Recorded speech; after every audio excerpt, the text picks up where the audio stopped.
Hey, been a while. Did you like the fancy new intro? I made it in the billion years since I last made a video. End of the semester, finals week is coming up, busy time, whatever. Anyway, welcome back to another episode of Manga Club. This, of course, is the series where I delve into manga that I've never read before, and I discuss my thoughts in videos like these. This time, the manga we're talking about is much newer than the ones we've discussed previously, those being Part 1 of JoJo and One Piece. Those have their origins decades and decades ago, but this time we start talking about a series that only just started in the last few years. And it really only took off in popularity in the last year or so. With the anime now being released and nearly mainstream popularity being reached, the hype for Chainsaw Man is real. So here I am getting in on it while it's still in the spotlight. And if you know me, you know that me getting into something that isn't already years past its prime is actually a pretty rare occurrence.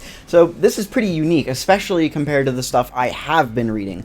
All that stuff has had decades to build up massive catalogs of chapters, whereas here I only have 11, I guess now it's 12 volumes to get through before I'm already caught up with the story. That's something that leaves me very excited, because it'll be the first opportunity I have to actually stay updated with a manga as it's releasing, and that prospect is something I look really forward to. With that in mind, I think we've spent quite enough time on the preamble, so I think we should hop into a summary of volumes 1 through 3, or chapters 1 through 25 of Chainsaw Man. Of course, spoiler warning for the aforementioned chapters, and as always, I'd love to hear your own thoughts in the comments. So Chainsaw Man by Tatsuki Fujimoto is a story all about our main character, Denji. He's a poor, homeless boy with no parents who has to do basically anything he can possibly do to survive. And as insane as it is, that's about as cheery as this story ever gets. In this first batch of chapters, we're introduced to a few key concepts, the most important of which is this world's version of devils, each of which is derived from a certain object or creature from the world and whose level of power is based on the fear that humans have for that thing. We see this take effect when, in order to save his own life, Denji makes a contract with a devil he's been keeping as a pet, a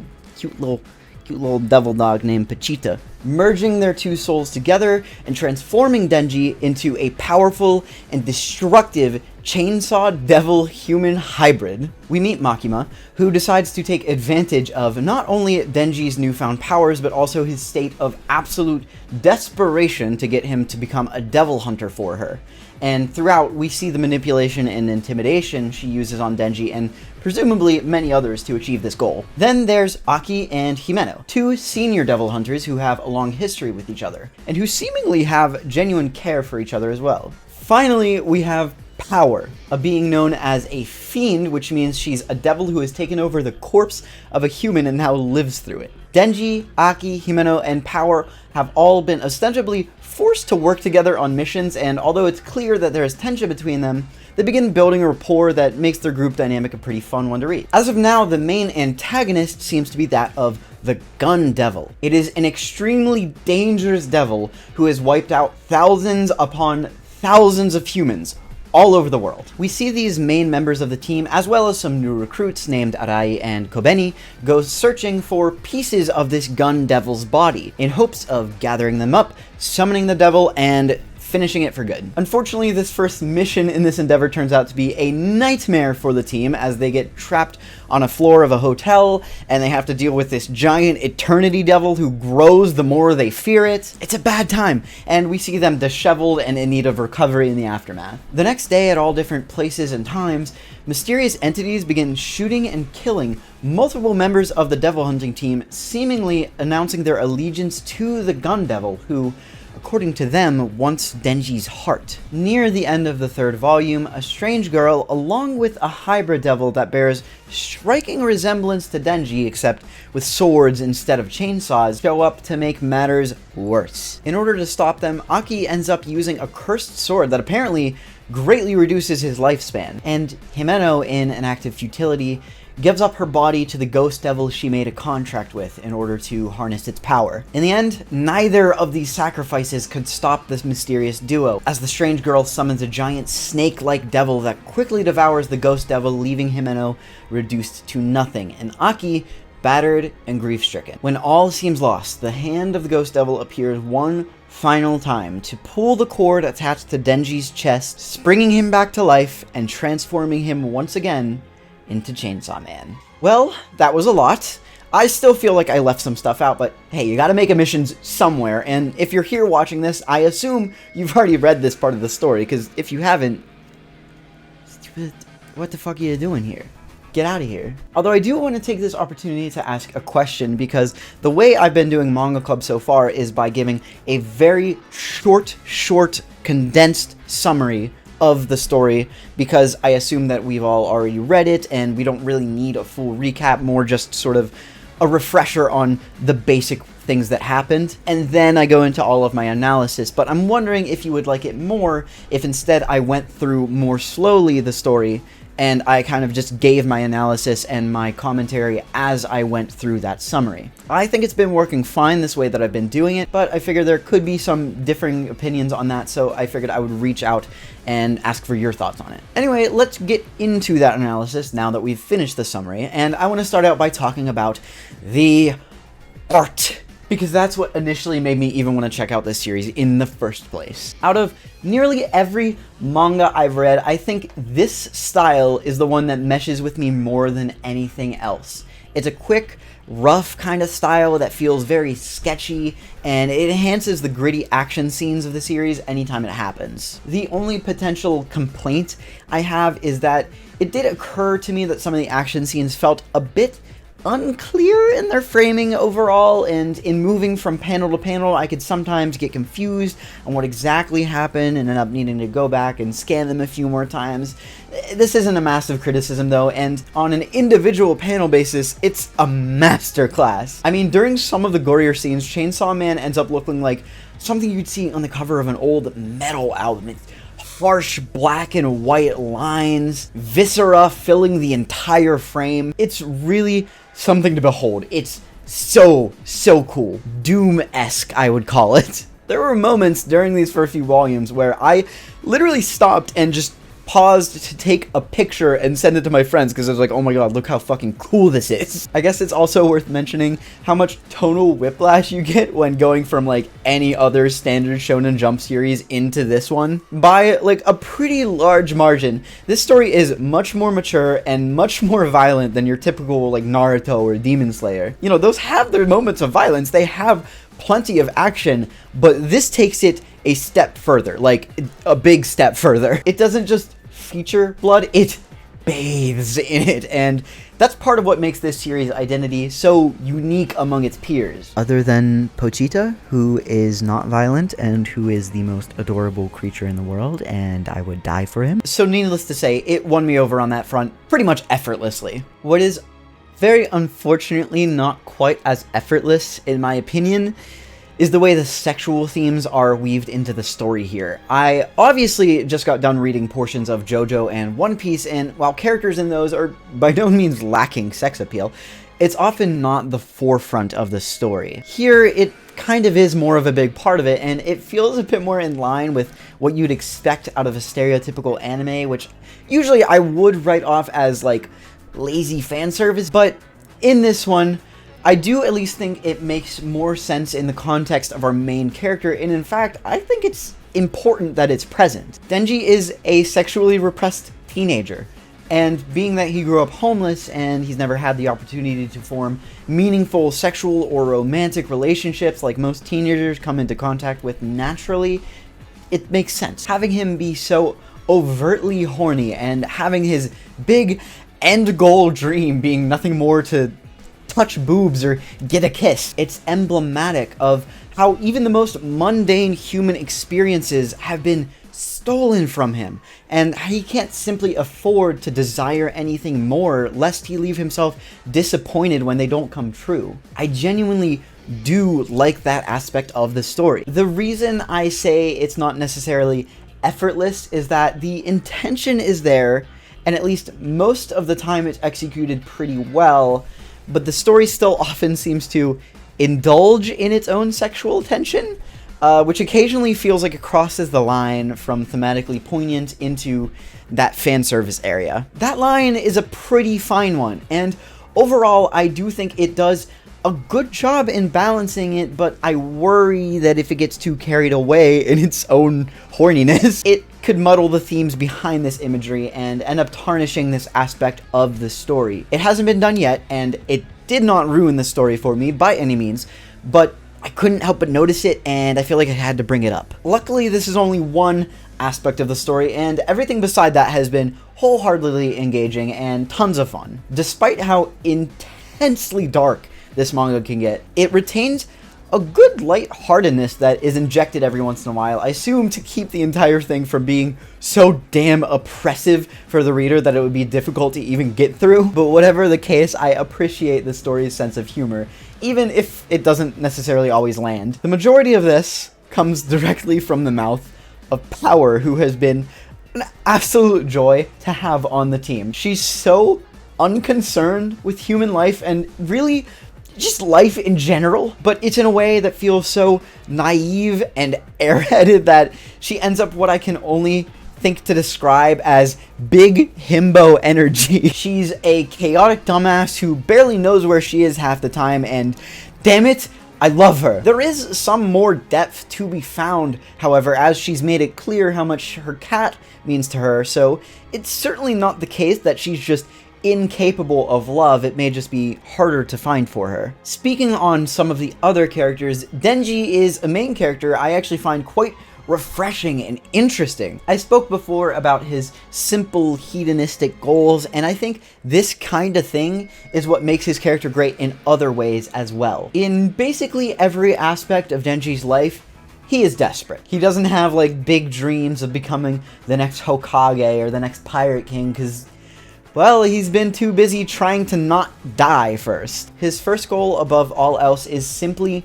to survive, and only once he finds this achievable does he start even thinking slightly bigger. Maybe a kiss from a girl, maybe a meal that's not just a piece of bread. Out of complete necessity, he is a completely humble character. Even once he did achieve his singular goal to touch a woman's boobs, he found himself feeling hollow and not at all satisfied. All he thinks he can get are these simple, humble desires, but actually achieving him doesn't even bring him any sense of fulfillment. So he's lost that already small grasp of his own purpose that he may have thought he had. Some may read some of this stuff that happens as comedy, but I actually think it's all quite tragic, and it leaves me wondering what direction Denji's character will go in as the story moves forward. Someone who I feel will have a massive influence on this direction is Makima.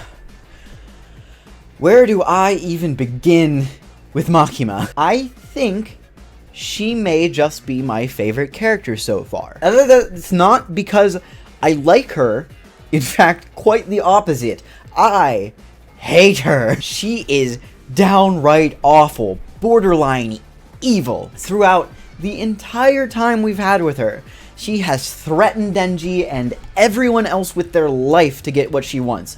And to an even greater degree, she has been manipulating Denji's sexually repressed teenage mind to make him into a perfect little servant for her. It is disgusting, it is revolting, and it is so compelling. At this point, I have the feeling she's pulling way more of the strings than we're privy to, and I so greatly want to know how deep that goes. I want to know so much more about why specifically she's so interested in Denji, and more generally speaking, what power she holds that we may not know about. I especially want to know if Aki is involved in her schemes to some degree, or if he's also being strung along just like everyone else under her. Speaking of Aki, he's a character I like because I actually do like him. As with Makima, he holds a certain aura of mystery around him that makes me curious to learn more, but we've at least learned a bit more about who he is. His motivation for hunting devils being that his family was killed by one is certainly simple, but it makes a lot of sense. I also think he may be one of the least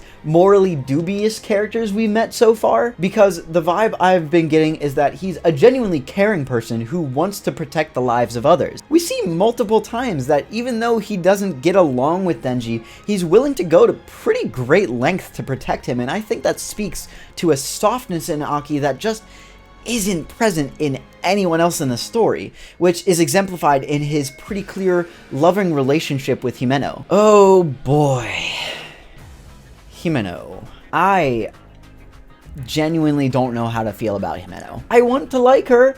I really do, and the story seems to want me to like her as well because she's seemingly framed in a pretty positive light compared to someone like Makima, who we're clearly supposed to find menacing and dark. Despite this, I can't help but to feel kind of fucking weirded out by this lady. The story has put her in this strange loop of coming across like a predator, and then shortly after revealing that it was simply a misunderstanding and absolving her before going kind of just straight back into the first part of the loop. Like, she promises to kiss Denji if he kills the devil. When it's revealed he's only 16, she acts embarrassed and backs off. Okay, sure, you didn't know. Fair enough. But then, only a little bit later, she gets drunk and not only kisses Denji, but offers to have sex with him. What the fuck? Thank God he declines, and they only end up spending the night together. And during the next morning, Himeno doesn't remember making advances and apologizes while once again pointing out that he's a minor and she would go to jail for sleeping with him. I don't think being intoxicated suddenly makes you into an unapologetic pedophile, but okay, sure, if that's what we're going with, I guess. But then, literally only a few panels later, Denji and Himeno are making a deal that if Denji can help her get with Aki, she will help him get with Makima. You know, an adult! So she clearly recognizes, like, literally verbally, that these things are wrong, but then she goes right back to making it weird. Like, she can't help herself. And then she has this heroic death scene where she has a touching flashback and everything, and it's like, holy shit, what am I supposed to be feeling about this character? I don't know. At this point, I have no idea. It's totally unclear if her death is permanent or not, so who knows if I'll ever get the answer. So yeah, she's kind of my biggest problem with the entire story so far. I don't know what to make of it, but she appears to be dead, so, you know, maybe I won't have to make anything out of it. Anyway, the only other human characters we get to know somewhat are the Devil Hunter recruits, Kobeni and Arai. They haven't had a ton of time to develop, but their presence did at least make the whole incident in the hotel more interesting. The only thing I picked up on was that when talking about the recruits, at one point, Aki says something about Kobeni being talented. This piqued my interest because so far, we haven't seen her do anything remarkable, so that single line made me interested in where Fujimoto may be going with her character. Notice I said they're the only other human characters, because throughout all this discussion, we've neglected the entities that are responsible for putting this entire narrative into place. The devils. Chainsaw Man's version of devils is creative and awesome so far. Basing them off of random objects and concepts means they could come in the form of quite literally anything that appears in the natural world, so it leaves a lot of room for experimentation, especially now that thanks to the Eternity Devil, we know a devil's power does not necessarily need to come in the realm of the physical. It was able to alter time and space itself to trap the team on the 8th floor of the hotel, so what other mystical type of powers might come into play later? What's even more enticing is this whole idea that their strength is based on how scared humans are of them. This is a great opportunity to dive into not only the psyche of the characters, but the mangaka as well. What is Fujimoto scared of? What does he think humanity is most scared of? It's a question I'm going to keep in the back of my mind going forward, as we've already seen some of this flourish in the form of something like the gun devil being so damn powerful, because gun violence and coverage of said gun violence is so terrifying to humans. As someone who lives in the good old United States, this felt especially potent, and I'm eager to know if the story has any desire to delve deeper into the implications of these fears and what they mean for Chainsaw Man's version of society. By the way, that society itself is also interesting in this story, because the way devils have basically become an invasive species and forced humanity into a semi-post-apocalyptic way of living is quite harrowing. It's that kind of post-apocalypse you see in some stories, where the devastation has already occurred, and people still alive have already had time to adapt to this being their new way of life. Society is functional, but it's a twisted, alternate version of society that has to deal with bloodthirsty devils like they're a daily errand, and I love that about it. We see that human adaptation especially clearly in the case of contracts with devils.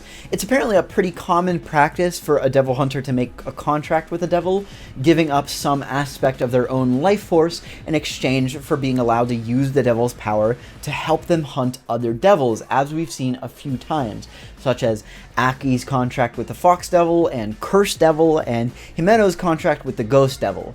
I think this is interesting for a few reasons. Firstly, it seems to be Chainsaw Man's way of allowing its otherwise completely normal human characters to actually have some agency in the fights, which is good for making sure someone besides Denji can actually get things done. But also, it tells us that devils are not a unified force, as they're willing to betray and kill each other if it's to their own benefit.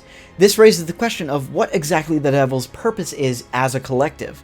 Have they always existed in the world as an expected force of nature, or did they appear at a specific point in time, and if so, why? Are they just trying to survive, every devil for themselves, or is there some greater goal in mind? Once again, these are all things I'm keeping in the back of my mind. Finally, I think the distinction between a contract, a hybrid, and a fiend is an interesting one. We've talked about contracts, but clearly what Denji has is something entirely different. He isn't just able to harness his devil's power, he becomes his devil's power. And all the while, he keeps at least some level of his own sentience while he's doing so. Now that we've met the other hybrid devil similar to Denji, we know that he's not the only one, so it begs the question of if there are even more. Then we have fiends, which, might I add, are inherently pretty fucked up. Unlike either of the other two ways humans and devils can be connected, the human mind in this instance is completely eliminated, as the devil takes control of a human body that was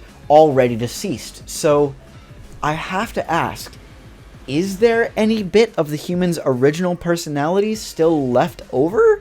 Or is what we see purely the devil that is just taking the shape of a human? Was Power somebody completely different as a human? Or do we see aspects of who she once was still shine through the devil that possesses her body? And furthermore, what does this mean about who she truly is? It's all kind of thought-provoking, and I hope that Fujimoto will dive into these topics and explore them further as we move forward. Alright, well, that's about all I have to say about this introduction into the world of Chainsaw Man, so I'll leave it at that. Of course, the biggest and most urgent questions on my mind moving forward into the next few volumes is how is the team possibly going to get out of the current situation with the weird girl and the sword guy, especially now that half of them are dead. Incidentally, are they all actually dead? It seems quite sudden and abrupt to have them die this early on, so I imagine at least some of them will return.